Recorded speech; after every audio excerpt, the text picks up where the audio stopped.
ನಮಸ್ಕಾರ. ಇಬ್ರು ಸನ್ಯಾಸಿಗಳು ಒಂದು ನದಿಯಲ್ಲಿ ಸ್ನಾನವನ್ನ ಮಾಡ್ತಾ ಇರ್ತಾರೆ. ಅದೇ ಸಂದರ್ಭ ಒಂದು ಹೆಂಗಸು ಅದೇ ನದಿಯಲ್ಲಿ ಬಟ್ಟೆಯನ್ನ ತೊಳಿತಾ ಇರ್ತಾಳೆ. ಹಾಗೆ ಬಟ್ಟೆಯನ್ನ ತೊಳಿತಾ ಇರುವಂತಹ ಸಂದರ್ಭದಲ್ಲಿ ಇದ್ದಕ್ಕಿದ್ದ ಹಾಗೆ ಆಕೆ ಕಾಲು ಜಾರಿ ನದಿಗೆ ಬಿದ್ದು ಬಿಡ್ತಾಳೆ. ಒಬ್ಬ ಸನ್ಯಾಸಿ ಓಡಿ ಹೋಗಿ ಅವಳನ್ನ ನದಿಯಿಂದ ಎತ್ತಿ ರಕ್ಷಣೆ ಮಾಡ್ತಾನೆ.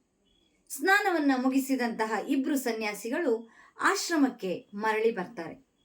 ಇನ್ನೊಬ್ಬ ಸನ್ಯಾಸಿ ಅದೇ ವಿಚಾರದ ಕುರಿತು ಸದಾ ಆಲೋಚನೆಯನ್ನ ಮಾಡ್ತಾ ಇದ್ದ.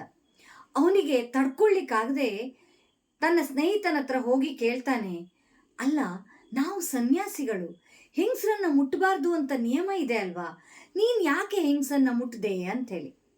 ಆಗ ಇವನು ಹೇಳ್ತಾನೆ, ಅಯ್ಯೋ, ನಾನು ಅವಳನ್ನ ಮುಟ್ಟದೆ ಹೌದು, ಆದರೆ ಆಗ್ಲೇ ನದಿ ದಡದಲ್ಲೇ ಬಿಟ್ಟು ಬಂದ್ಬಿಟ್ಟೆ.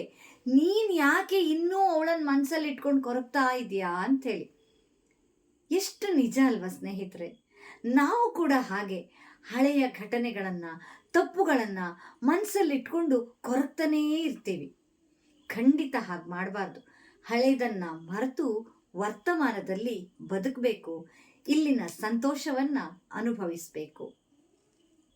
ನಮಸ್ಕಾರ.